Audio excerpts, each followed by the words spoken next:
Survey జనా సుఖినో భవంతు. హాయ్ ఫ్రెండ్స్, మీ రవిదాస్ మాట్లాడుతున్నాను.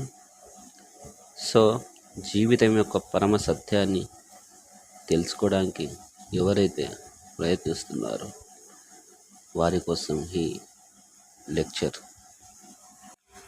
సో 1 లైన్ స్టేట్మెంట్ నేను 20 రాశాను.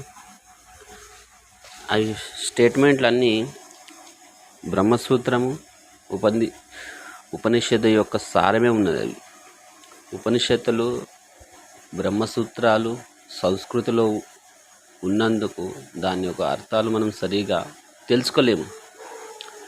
దాన్నే మనం సహజంగా సరళంగా అర్థం చేసుకునేలాగా అత్యంతమైన సరళ భాషలో నేను తెలుసుకొని రాసినవే ఇవి 1 లైన్ స్టేట్మెంట్. జీవితంలో మనము ఎప్పుడన్నా ఒక వస్తువు తెచ్చుకున్నప్పుడు, ఒక మంచి వస్తువు తెచ్చుకున్నప్పుడు, ఒక మొబైలు, ఒక బైకు, ఒక కారు, ఏదైనా వస్తువు మనం తెచ్చుకున్నప్పుడు ఆ వస్తువుతో పాటు మనకు ఒక మాన్యువల్ పుస్తకం కూడా వస్తుంది.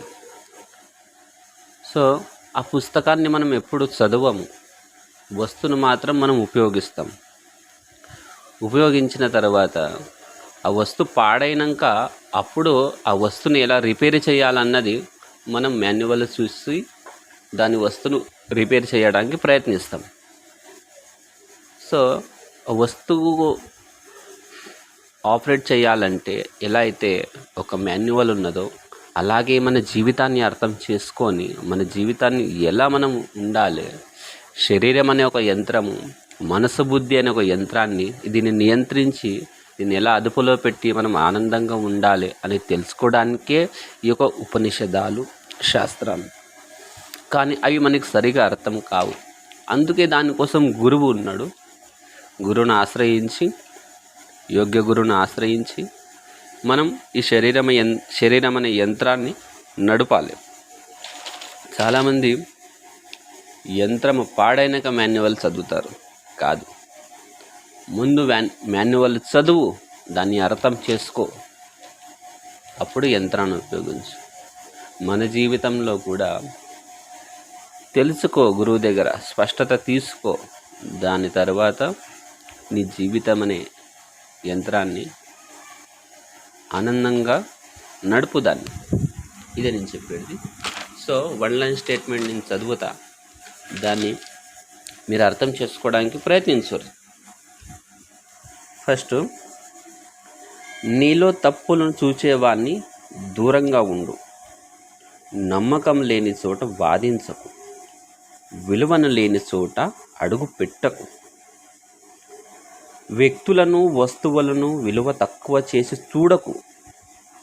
సందర్భం వస్తే దేని విలువ దానికి ఉంటుంది.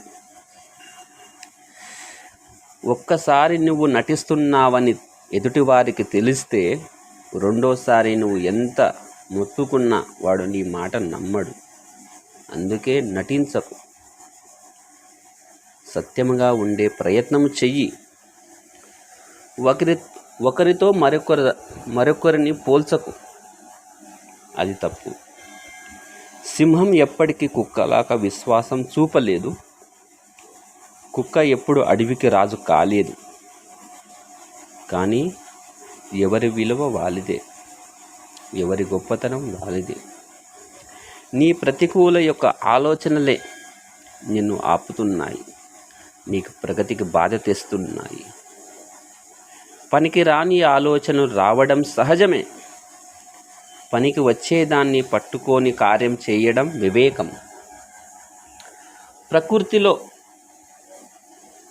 ప్రకృతి ఒక కాలంలో పుట్టుతుంది, ఒక కాలంలో నష్టమవుతుంది. ఎప్పటికీ పుట్టనిది, చావనిది, నిరాకారం, శాశ్వతం. అదే నీ మూలస్థితి. అమ్మ జన్మనిచ్చి లాలిస్తుంది, నాన్న నడక నేర్పుతాడు, జీవితం అనుభవాన్ని ఇస్తుంది, గురువు ముక్తికి దారినిస్తాడు. వీరి కృతజ్ఞతను ఎప్పటికీ మరవకు. నీ ధైర్యము నీకు బలము. ఆ బలముతో ఆ సమస్యని, బండరాళ్లను పగలగొట్టి దాన్ని పునాది చేసి నువ్వు ఎదుగు. చంచలముగా ఉండే నీ మనసు ప్రశాంతంగా ఎలా ఉండాలి అంటే, నీలో క్షమ, దయా, సరళం, అహింస, పరోపకారము, సత్యము ఉంటే నీవు ప్రశాంతముగా ఉంటావు. అలాగే నీలో పాపవృత్తి కూడా పోతుంది. తెలిసి పాపకార్యం చెయ్యకు, నీ పాపం ఎవరు తీసుకోరు, దానికి నీవే బాధ్యత. పాపరహితముగా ఉండు.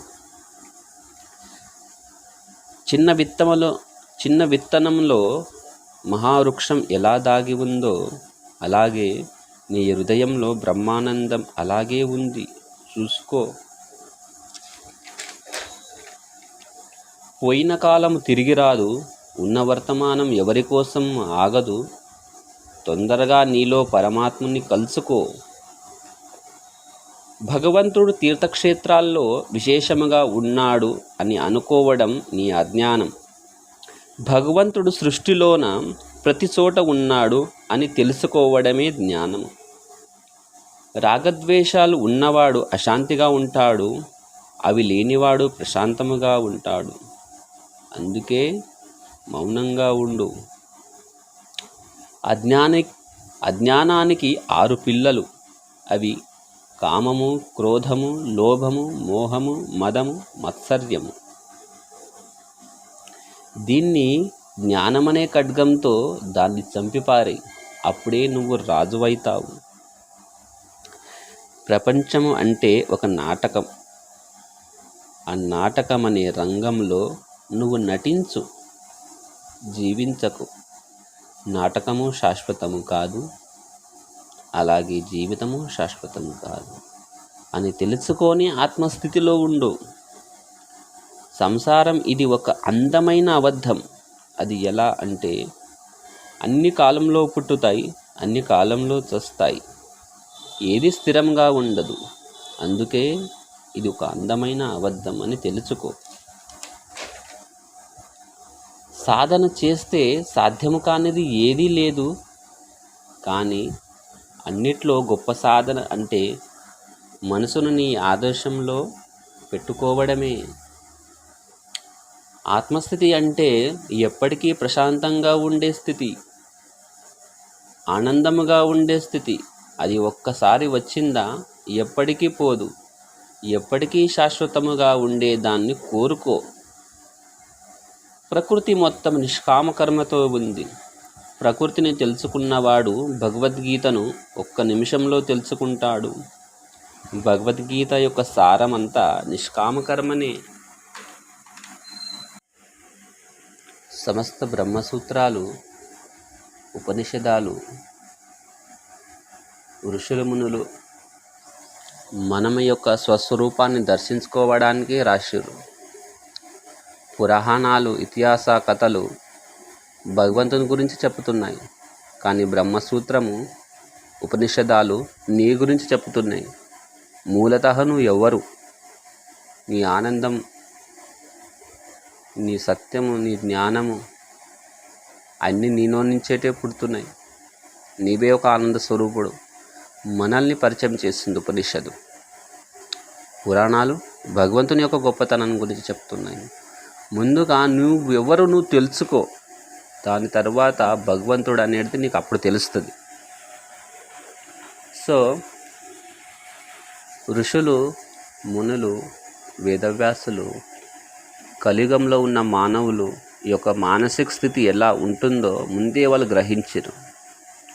వ్యాస మహర్షి భాగవతంలో చెప్తాడు, మందాసు మందమతియోర్ మంద భాగ్య అని ఇట్లా ఒక శ్లోకం ఉన్నది. కలియుగంలో ఉండే మనుషులు మందబుద్ధితోటి ఉంటారు, అల్ప ఆయుష్తోటి ఉంటారు. చిన్న దానికి గొడవలు, విమర్శలు.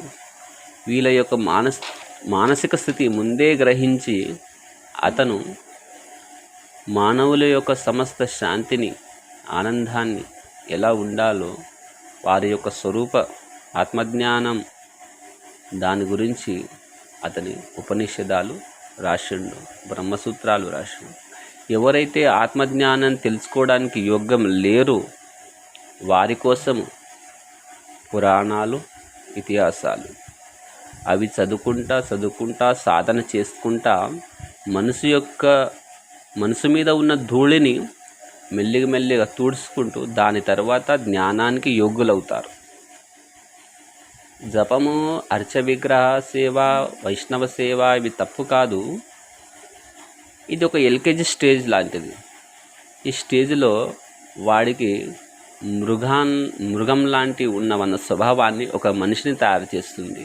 మెల్లమెల్లగా సాధన ద్వారే ఇంకొక జ్ఞాన్ని చేస్తుంది, బ్రహ్మ జ్ఞానాన్ని ఇస్తుంది. ఏది వ్యర్థము కాదు. కర్మయోగము, భక్తి యోగము, జ్ఞానయోగము అన్ని మార్గాలు మూలానికి తేవడమే వాళ్ళ లక్ష్యం. అన్ని మతాల యొక్క ఉద్దేశము మతిని శుభ్రము చేసే మార్గాన్ని విఘ్నులు మతమని చెప్పిరు ఓయి మనస. అన్ని మతాల యొక్క సారం ఒకటే ఉన్నది. వారి యొక్క మతిని శుద్ధం చేసి గమ్యాన్ని చేరుకోవడమే లక్ష్యం, అంతే.